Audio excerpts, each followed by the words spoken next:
అండి. ఎంత బిజీ షెడ్యూల్లో చిన్న రిలీఫ్ కోసం ఈ టెన్షన్స్ అన్నట్ల నుంచి నన్ను ఓ పర్సన్ వచ్చి డ్రైవ్ తీసుకొచ్చారండి. ఎవరో తెలుసా సార్? ఎవరో తెలుసా అండి? Thank you Charan sir.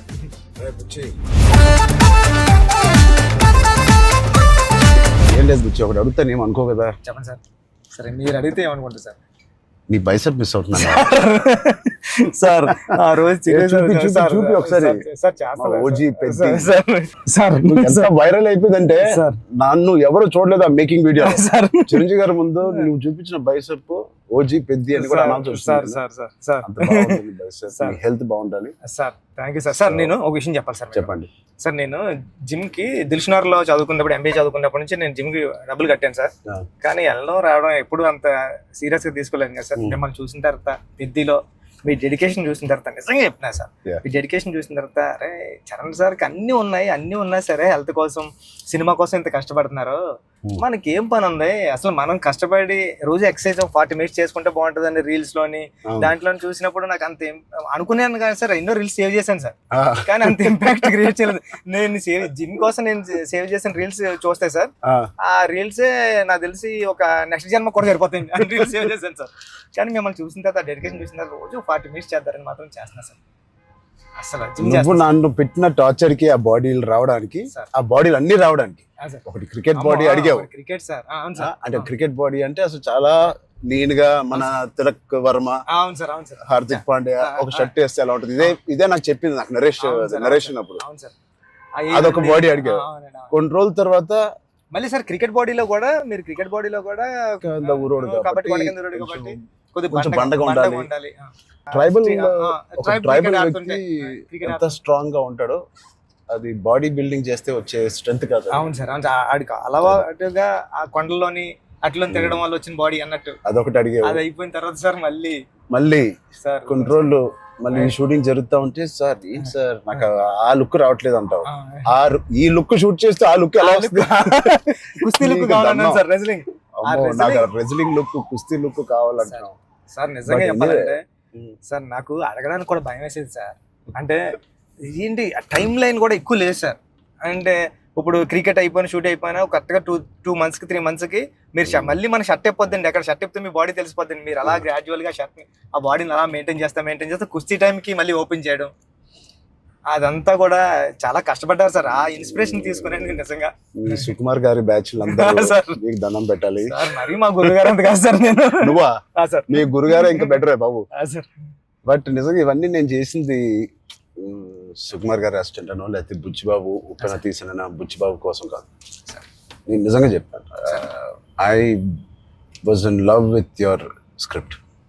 నువ్వు రాసిన కథ ఆ సరస్వతి దేవి కోసం నేను ఎన్ని చేసినా ఈ సినిమాకి తక్కువే అనుకుని ఏమడిగినా నేను చేశాను. అంత అద్భుతంగా నువ్వు రాస్తావు నీ సబ్జెక్ట్.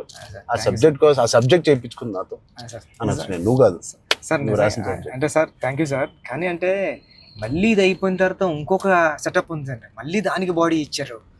అదే సర్ప్రైజింగ్ సార్. కానీ ఆ బాడీ ఇవ్వడం కానీ ఇది చాలా స్ట్రగుల్ సార్. అంటే మీ మూడ్ స్వింగ్స్ అన్ని అంటే అక్కడ మళ్ళీ మీరు మళ్ళీ కష్టపడి ఆ ఇసుకలో దిగాల, అబ్బాయి ఎండల్లో షూటింగ్ చాలా చాలా టఫ్ అయిపోయింది సార్. నన్ను మాత్రం క్షమించండి. నిజంగా మనస్ఫూర్తిగా చెప్తున్నాను, నాకు ఏ రోజు కష్టం ఎందుకు అనిపించలేదు అంటే I really enjoyed this process. నచ్చిన పని చేసేటప్పుడు శ్రమ తెలియదు అంటారు కదా, నాకైతే అలా అనిపించింది. బట్ ఇవాళ షూటింగ్ అయిపోయిన తర్వాత నాకు బాగా తెలుస్తుంది, ఎందుకంటే నొప్పులు ఎక్కడెక్కడి నుంచో నొప్పులు బయటకు పడుతున్నాయి. ఇది మా పాపను కూడా ఎత్తుకోవడానికి ఈ చెయ్య కొంచెం నొప్పేస్తుంది. రేపు ఎల్లుండో వెళ్ళి చిన్న ఎక్స్రే తీయాలి. అంటే ఆ కుస్తీలో చేయి పట్టి అది అదురు ఉంటది, అదిరి కొంచెం ఏదో అయింది దీనికి.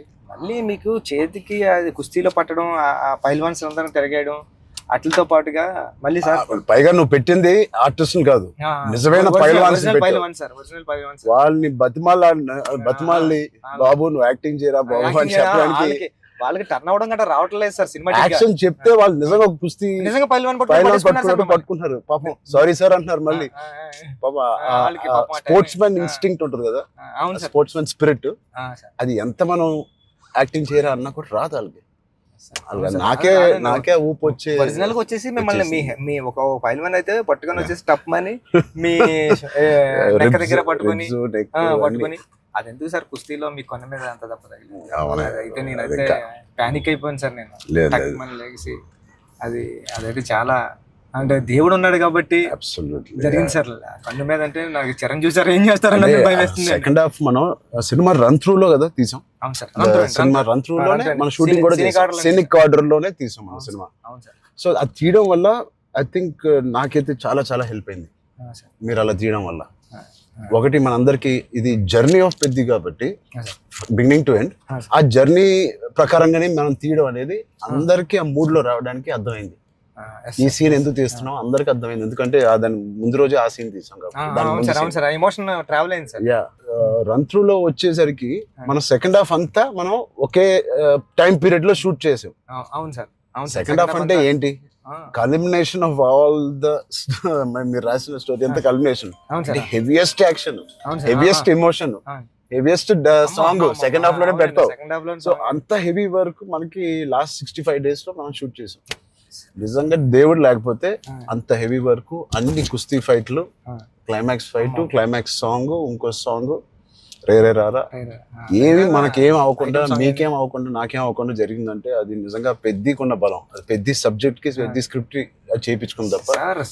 లాస్ట్ 75 days షూట్ చేస్తాను సార్. ప్రతి సినిమాలో నాకు ఏదో ఒక యాక్సిడెంట్ అవుతూనే ఉంది. RRR లో కూడా కాలు ఎరక్కొట్టుకున్నాను, రంగస్థలం కూడా ఒకటి ఏదో అయింది నాకు గుర్తులేదు.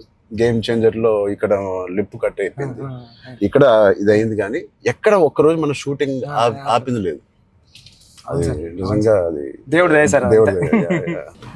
ఇంకేంటి బుజ్జి సార్ పోస్ట్ ప్రొడక్షన్ ఎలా జరుగుతుంది చెప్పు, సరదాగా అడుగుతున్నా. సార్ రెహమాన్ సార్ అంటే నేను ట్వీట్ వేద్దాం అనుకున్నాను సార్, ఎర్రకొట్టి సార్ RRR అని.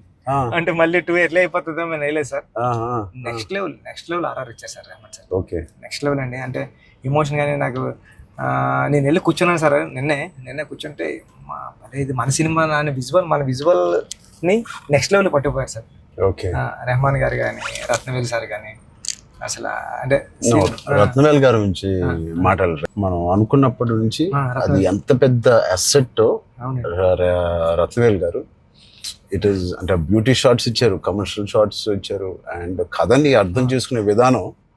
రత్నవేల్ గారు మించిన కెమెరామెన్ నేనైతే పని చేయలేదు. ఉండే ఉంటారు కానీ నేనైతే పని చేయలేదు సార్. ఎందుకంటే సార్ రండి సార్, ఇప్పుడు నేను ఫస్ట్ సినిమా చేశాను సార్, ఇది second cinema and second film sir నాది. ఇంత పెద్ద కెమెరామ్యాన్ ఉండడం వల్ల నాకు చాలా పెద్ద సపోర్ట్ వచ్చింది సార్. ర్యాండీ సార్ లాంటి ఉండడం వల్ల నేను ఏమైనా మిస్టేక్లు చేసినా సరే ఇది కాదు, ఇది చూసుకో ఒకసారి ఆలోచించుకొని వచ్చి చెప్పడం కానీ, బిగ్ బ్రదర్ దాంట్లో నో డౌట్ సార్. అంత ఆయన కరెక్ట్ చేయడం కానీ అవన్నీ నేను చూసి దాన్ని ఒక్కొక్కసారి ఆయన నెక్స్ట్ లెవెల్ పట్టిపోయారు సార్. వచ్చి ఇలా చేద్దాం మనం అని.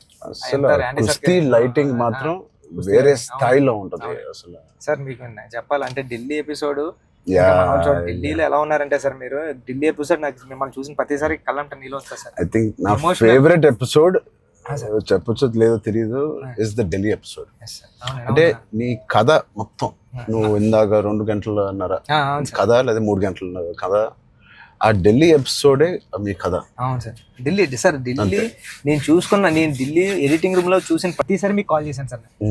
నవీన్ అంటారండి, ఎడిటర్ నవీన్. ఏమన్నాడంటే అండి, నవీన్ అన్న వచ్చి నువ్వు చూసిన ప్రతిసారి 20 కాల్ చేస్తున్నావు అని. అంటే దాంట్లో ఫ్రేమ్ తీసి కట్ చేద్దామన్నా సరే నాకు భయం వేసి ఇది తీద్దామా లేకపోతే ఇది ఒక్కటే తీసేద్దామా అంటే, నువ్వు ఒకసారి గుర్తుపెట్టుకో, ఈ విజువల్ చూసిన ప్రతిసారి నువ్వు రామ్ చరణ్ సార్ కాల్ చేసావు, నువ్వు ఎలా చేస్తావు ఇది అంటే అవునా అయితే తీనని మళ్ళీ దాన్ని హోల్డ్ చేసి దాని బిఫోర్ ఎక్కడ కట్ చేశాను కానీ ఢిల్లీ కట్ చేయలేదు సార్. ఢిల్లీ ఎపిసోడ్ నాకు సినిమాలో నాకు ఫేవరెట్ ఎపిసోడ్. అవును సార్. ఢిల్లీలో అప్పుడు టెంపరేచర్ కూడా చాలా చలండి, పక్కన షూటింగ్ చేయడానికి కూడా అవన్నీ క్లైమేట్ కూడా కంట్రోల్ లేదు సార్. బట్ ఢిల్లీ ఎపిసోడ్ మాత్రం ఢిల్లీ అని అనుకున్నాం, ఎలా షూట్ చేయాలని అనుకున్నాను. ఆ ఒక్క ఎపిసోడ్ కి ర్యాండీ గారికి 100% మార్క్స్ ఇచ్చారు సార్. అందుకని దాన్ని వైడ్ రేంజ్ ఫ్రేమ్స్ తో స్పాన్ కానండి, అంత కలర్ టోన్ కూడా ఢిల్లీ దగ్గర కలపలతో ఫిల్మ్ కలర్ టోన్ మార్పు సార్. లుక్ అండ్ ఫీల్ కూడా మొత్తం అంతా ఢిల్లీ ఎపిసోడ్ లోనే ఒక వ్యవసాయం ఉంటది కాబట్టి మన సినిమాలో కదా ఎమోషన్ అంతా హోల్డ్ చేయడం కానండి. వచ్చే ట్విస్ట్ ఆ, will be the biggest twist in the అవును whole సార్ film. అవును సార్ అవును సార్ అది ఎలా రాసావో నాకు తెలియదు.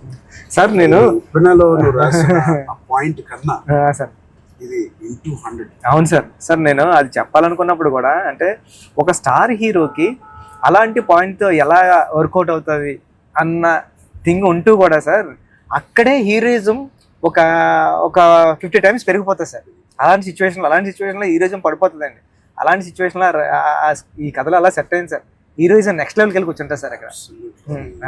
చాలా కన్విక్షన్ తో రాసావు. అది అందరిలో ఎక్కిపోయింది నీ కన్విక్షన్. అంటే షార్ట్ లో నువ్వు నాకు ఇంకా గుర్తు, మా ఇంటికి అవును సార్ వచ్చింది సార్. అవును సార్ బాగా గుర్తుంది సార్ మీకు. సార్ నువ్వు నేను సుకుమార్ గారు కూర్చుని కథ అని డిసైడ్ చేసిన రోజు అవును సార్ నువ్వు ఎలా చెప్పావంటే కదా 2.5 hours నాకు ఇంకా గుర్తుంది. 2 hours 40 minutes 45 minutes. అవును సార్ కింద మంచి మ్యాట్ అన్ని వేయించి కిందే కూర్చుంటాను. మీరు కింద దిగిపోయారు సార్. మీరు కింద అన్ని సీన్ పేపర్ వేసి dialogue to dialogue scene to scene run through తో సీన్ ఆర్డర్ తో నువ్వు నాకు ఎక్స్ప్లెయిన్ చేసాను. నేను ఫస్ట్ మెస్ప్రైజ్ అయిపోయాను. నా వైపు ఎక్కువ తలెత్తి కూడా సీన్ వైపు కదా చూసి కూడా నువ్వు చదవలేదు. తలెత్తి నాతోనే మాట్లాడావు మొత్తం. అంతలాగా నీకు ఎవ్రీ డైలాగ్ గుర్తిపోయింది. నువ్వు ఎన్ని సంవత్సరాలు రాసావు ఈ సినిమా నాకు తెలియదు కానీ four years ఉప్పిన తర్వాత డెవలప్ చేసావు. నువ్వు నరేట్ చేసిన గ్రిప్పింగ్ గా నరేట్ చేసిన విధానం కానీ నేను మెస్ప్రైజ్ అయిపోయాను. అసలు ఏ కథ చెప్తున్నాడు తర్వాత చెప్పిన విధానానికి నేను సార్. నాకు డౌట్ సార్, కథే అంటే అక్కడ రామ్ చరణ్ సార్ కాదు, బుచ్చిబాబు కాదు, అంటే కథే అంటే కథను నమ్మిన డైరెక్టర్గా నేను వచ్చాను సార్. కథను నమ్మిన డైరెక్టర్గా వచ్చి మీకు నేరేషన్ ఇచ్చినప్పుడు నాలో భయాలు చాలా ఉన్నాయండి. ఇలాంటి స్క్రిప్ట్ ఓకే చేయడానికి, ఇలాంటి ఎమోషనల్ డ్రామా అంటే పెద్ది అంటే యాక్షను, క్రికెట్, రెజ్లింగ్ కాదు సార్. పెద్ది అంటే ఎమోషను. నేను నేరేషన్ ఇచ్చిన ప్రతిసారి నా కళ్ళంట నీళ్ళు వచ్చాయి సార్. అరే అంటే ఏడ్ చేస్తున్నాను కాబట్టి ఏడ్ చేసిన కొన్ని సీన్లు అక్కడ చెప్పడం కూడా తోసేసేవాడి సార్. కానీ ఇలాంటి స్క్రిప్ట్ని మీరు విన్నప్పుడు మీ ఫీలింగ్ అంటే మీరు ఏమనుకున్నారు సార్? అంటే ఇలాంటి స్క్రిప్ట్ చెయ్యాలనుకున్నారా వద్దా? సుకుమార్ గారు ఇచ్చిన కాన్ఫిడెన్స్ వల్ల, సుకుమార్ గారి బ్యాచ్ వల్ల ఆయన ఎందుకో నన్ను చేయమని అడగడం ఏదో ఒకటి ఉంటుంది. లేకపోతే నాకు లేదు కదా ఇంకేదో ఉంది కదా అనుకునే టైంలో సడన్ గా ఇది చేసాము. మన ఇద్దరం ఎప్పటి నుంచో రంగస్థలం టైం నుంచి మనం ఇద్దరం పని చేయాలనుకున్నాం. అవును సార్. అది ఇంత తొందరగా ఫస్ట్ సుకుమార్ గారు ఏదో ఉంటే తప్పని మనకి చెప్పారు. బట్ నాకు ఏం నచ్చిందంటే పెద్ద అనే ఫిల్మ్ లో నువ్వు అన్అడల్టరేటెడ్ గా అంటే ఏవి కమర్షియల్స్ గా ఆలోచించడం కానీ ఫ్యాన్స్ పరంగా కానీ ఏ ఉద్దేశం లేకుండా ఆ కథకి ఏది న్యాయం అదే నువ్వు రాసావు, అదే నాకు చెప్పావు. అక్కడ నీ నిజాయితీ నాకు ఫస్ట్ నచ్చింది. నా క్యారెక్టర్ లో ఉన్న నిజాయితీ నచ్చింది. పెద్దిగాడి క్యారెక్టర్ లో ఉన్న నిజాయితీ నాకు నచ్చింది. దాని తర్వాత ఏదేమైనా లైఫ్ లో ముందుకు సాగుతూ వెళ్ళాలి అనే point is the biggest point of Peddi. Hurdles వచ్చిన ఇంకోటి ఇవన్నీ దేనికి చేస్తున్నారు, ఆ కథ ఏంటి, ఆ కథ ఇవన్నీ దేనికి చేస్తున్నారు, ఇన్ని ఆటలు ఎందుకు ఆడుతున్నారు, అదేంటి cross over athlete. Main point అది sir. Main point cross over athlete. ఆ క్రాస్ ఓవర్ అథ్లీట్ ఒక అథ్లీట్ గా వెళ్ళొచ్చు, ఒక కొంత దూరం వరకు తన జీవితంలో ఏదో ఒకటి సాధించవచ్చు. ఇంత తపంతో how come he went that far to do that and achieve that goal. That I feel identity, గుర్తింపు కోసం. సార్ నిజంగా చెప్పాలంటే ఈ కథ రాయడానికి మెయిన్ కారణం, మీ దగ్గరికి వచ్చి నేరేషన్ ఇవ్వడానికి కారణం అంటే మీరు ఎప్పుడో మెరుపు టైంలో ఎప్పుడు ఎంట్రీ చేస్తే నాకు స్పోర్ట్స్ సినిమా చేయాలని కోరిక అన్నారు సార్. అంటే సార్ 10 రోజులు చేసిన అప్పుడున్న టెక్నాలజీ, ఆ గేమ్ తీసే టెక్నాలజీ కానీ స్పోర్ట్స్ లేకపోతే ఏదో కుదరక అది నిజంగా ఈ రోజు నాకు నేను అనుకున్నాను సార్. ఆ రోజు చరణ్ సార్ ఒక స్పోర్ట్స్ చేయాలనుకున్నారు, ఈ రోజు నేను క్రాస్ ఓవర్ పెట్టి అని ట్రై చేశాను సార్. సార్ అంటే ఇది నిజంగా చెప్పాలంటే ఒక మాట ఉంది సార్. ఉప్పిన తర్వాత ఉప్పిన రిలీజ్ అవ్వలేదండి.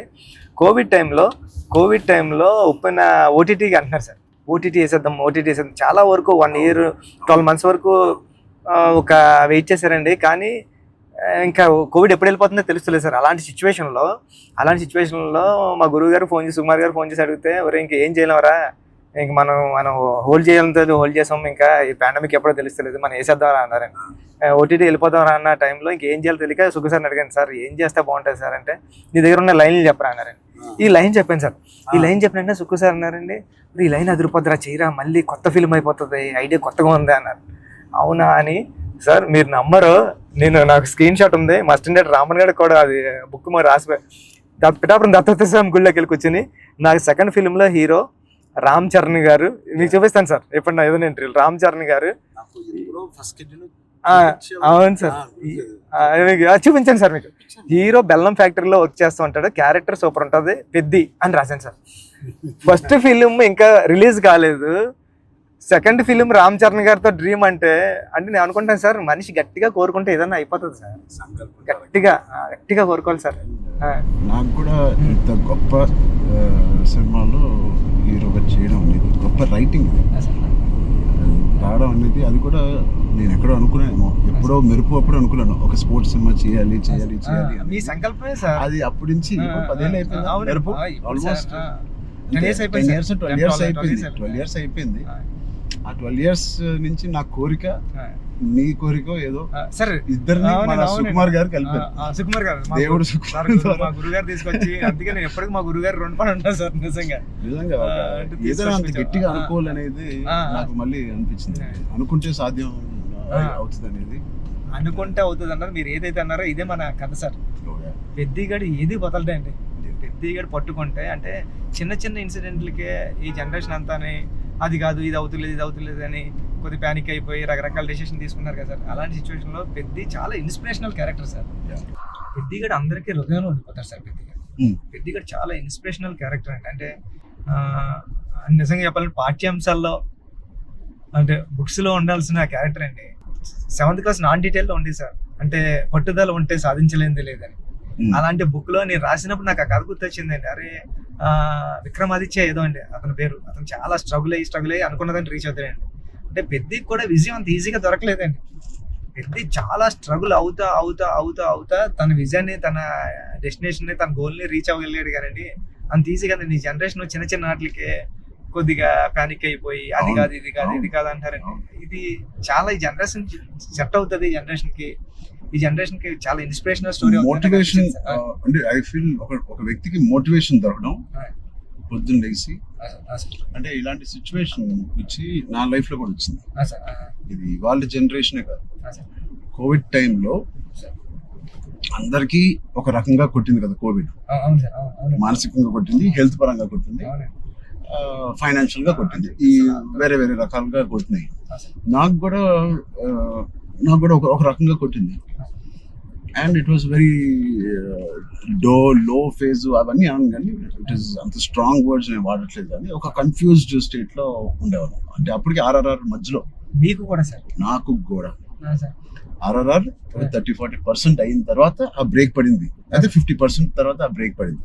పీక్ లో నా ట్రైలర్ రిలీజ్ అయింది, అంటే అంత పీక్ బాడీ లో RRR స్టాప్ అయింది. సో ఏం చేయాలి, జిమ్ నేను ఒక అపార్ట్మెంట్ లో ఉండేవాడిని అప్పుడు, దాని తర్వాత ఇప్పుడు ఇంటికి షిఫ్ట్ అయ్యాను కదా. సో అక్కడి నుంచి అసలు ఉన్నారా, మన చుట్టూ ఉన్న వ్యక్తులు ఒక్కొక్కరు చనిపోవడం చూసి ఆ ఉపాసన ఇంట్లో ఉండడం వల్ల ఆ హాస్పిటల్ కాల్స్ విని నేను ఇంకా ఆఖరికి నా హోమ్ థియేటర్ లో కూర్చొని టీవీ చూస్తూ ఉండేవాడిని. పక్కన ఆవిడ అక్కడ ఉండేది, అది వినలేక నేను ఒక్కడనే ఉండలేక, బికాస్ ఆవిడతో ఉంటే ఏదో ఒక కాలక్షేపం ఉండేది. హోల్ కోవిడ్ నువ్వు నమ్మవు, ఉపాసన ఒక రూమ్ లో తన కాల్స్ పాపం తన అందరు పేషెంట్స్ ని డైవర్ట్ చేయడం అవన్నీ చూస్తా ఉంది. నేను ఇంకో రూమ్ లో అలోన్ గా ఆల్మోస్ట్ ఫ్యూ మంత్స్ నేను ఒక్కనే ఉండేది. అది నాకు గట్టి కొట్టేసింది. అంటే ఒంటరిగా ఉన్నప్పుడే మీకు థాట్స్ వస్తాయి, అది ఓవర్ గా నువ్వు అన్ని రోజులు ఒంటరిగా ఉన్నప్పుడు ఆ థాట్స్ వేరేగా మారుతాయి. అలా మారినప్పుడు నేను మానసికంగా కొంచెం లో అయ్యాను. ఆ టైంలో నాకు తెలిసి తిరిగి కోవిడ్ రీఓపెన్ అవుతున్నప్పుడు, ఏవో చాలా ఇష్యూస్ ఉన్నప్పుడు నాకు రాజమౌళి గారు నీకు ఫోన్ చేశాను. రాజమౌళి గారికి ఫోన్ చేసి, సార్ ఒకసారి కలవాలి మిమ్మల్ని అంటే ఆయన వచ్చారు. ఏం చేయాలంటే మళ్ళీ షూటింగ్ స్టార్ట్ అవుతుంది, నాకు అదే జోష్, ఏదైతే షూటింగ్ మనం ఆపామో టైంలో నాకున్న జోష్ అది రావట్లేదు సార్. నాకు ఏంటో అర్థం కావట్లేదు. ఇంత పెద్ద సినిమా, ఇంత పెద్ద డైరెక్టర్తో నేను చేస్తున్నాను, ఏమవుతుంది నాకు, ఎందుకు నాకు మోటివేషన్ రావట్లేదు అంటే ఆయన చెప్పిన మాట ఇవాల్టి వరకు I have kept it in my heart. ఎప్పుడైనా చరణ్ అది మోటివేషన్ ఏదో ఒక పెద్దది వస్తేనే రాదు, దీనికన్నా పెద్దది ఏముంటుంది, ఆర్ఆర్ఆర్ కన్నా పెద్దది మోటివేట్ చేయడానికి. అయినా నాకు రేపు పొద్దున లెగిసి వర్కౌట్ చేసి మీ షూటింగ్ కి రావాల్సిన మోటివేషన్ నాకు రావట్లేదు. అందం ఏంటి నేను. సో చరణ్ అలా కాదు, షూటింగ్ కి ఇంకా 20 days టైం ఉంది. ఇంకో 20 days లో లాక్డౌన్ ఓపెన్ చేస్తున్నారు, ఫస్ట్ లాక్డౌన్. సో నీకు 20 days టైం ఉంది. ఒక పని చెయ్యి, స్టార్ట్ స్మాల్. ఈ రోజు నేను ఇవాళ లెగిసి ఏదో పని అనుకోవాలి, ఆ పని కోసం నువ్వు లెగాలి, ఆ పని దొరకాలి. ఆ పని ఏంటి, ఏమి లేదు ఇప్పుడు కోవిడ్ లో. ఆ పని ఏముంటది, ఎలా ఉండదు. నా బెడ్రూమ్ ద బెస్ట్ బెడ్రూమ్ అంటే క్లీనెస్ట్ బెడ్రూమ్ ఇన్ జూబ్లీహిల్స్ లాగా మార్చాలి. అంటే ఎవ్రీ కార్నర్ క్లీన్ చేసుకోవడం అంటే అదే పని. ఇంకా ఒక పని వెతుక్కోవడం అనమాట, ఒక కారణం వెతుక్కోవడం ఆ రోజు లెగడానికి. ఇవాళ లెగిసి జూబ్లీహిల్స్ లో నా రూము, నా ఇల్లు ద బెస్ట్ క్లీనెస్ట్ హౌస్ గా ఎలా మార్చాలి. స్టీమింగ్ చేస్తానా, లేకపోతే కడుగుతానా, లేకపోతే క్లీనింగ్ చేస్తానా, ఎప్పుడెప్పుడు నుంచో ఉన్న బట్టలన్నీ తీసి పడేస్తానా, అది లేదా నా garden should be the best garden in Jubilee hills. ఆ ప్లాంట్స్ ని, ఆ కలుపు మొక్కలు తీసేయడం అన్ని నేను చేసి ద బెస్ట్ గార్డెన్ అని నేను నిరూపించుకోవాలి. అది చిన్నదైనా పెద్దదైనా. క్యూట్ గా ఒక ఆ బాల్కనీలో ఉన్న అపార్ట్మెంట్ అయినా the best apartment balcony in the whole apartment గా ఎలా చేయాలి. ఆ చిన్న చిన్న కారణాలు వెతుక్కొచ్చారండి ఇలాగా. లేకపోతే నువ్వు బిల్డ్ చేసే నీ ఫామ్ హౌస్ ఏదైతే ఉందో ఆ best farm house with all your horses అన్నిటితో నువ్వు చెయ్యి, దాని మీద దృష్టి పెట్టు. సో నువ్వు పొద్దున్న లెగిసి ఓకే నేను కన్స్ట్రక్షన్ వాళ్ళతో మాట్లాడి ఫామ్ హౌస్కి వెళ్ళి ఏదో ఒక పని పెట్టుకోవాలి, మనం ఒక మోటివేషన్ పెట్టుకోవాలి మన లైఫ్ లో. చిన్నగా స్టార్ట్ చేయి, ఆ చిన్న స్టార్ట్ చేసిన మోటివేట్ అవుతావు నువ్వు. ఇంట్లో మొదలైన మోటివేషన్ అది పెద్దగా చేరి అది నేను ఎగ్జాక్ట్ గా వర్డ్ టు వర్డ్ నేను ఫాలో అయ్యాను. ఇవాళకి 3-4 years there was not one day where I was demotivated. So Peddi గారిది coming to the point, Peddi also is like that. ఏంటి అవకాశాలు అనేది ఎత్తుకుంటా ఉంటాడు లైఫ్ లో. ఇది అది పోయిందా, ఇది కూలిపోయాడా, ఎన్ని అడ్డంకులు వచ్చినాయి అతనికి అని చూసుకోకుండా ఉన్న దాంట్లో సరిపెట్టుకోకుండా కూడా మళ్ళీ దాంట్లో బెస్ట్ ఎలాగా ఉంటాడు అనేది ఒక ఫస్ట్ హాఫ్ నుంచి ఇంటర్మిషన్ లో ఒకలాగా, ఇంటర్మిషన్ తర్వాత ఇంకోలాగా. Whatever happens the life should go on, life should keep going on. ఆ లైఫ్ ఎలా గో ఆన్ అవ్వాలంటే దానికి ఒక పర్పస్ ఎత్తుకోండి.